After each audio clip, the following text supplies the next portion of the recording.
Hi everyone, in this video I will show you how to r- calculate running average by customer name.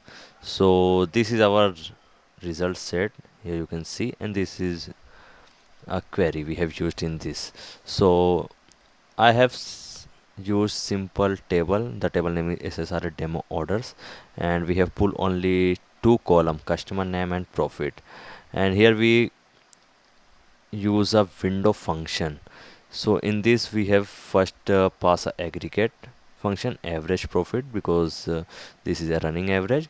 We have used over, so over clause is used to define this set of rows. So he actually create a window. Okay, so and order by is used for ordering the result set. You give it descending.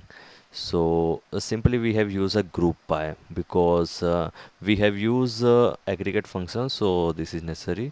So I will just execute the, so you can see this is a running average. Okay, thank you for watching.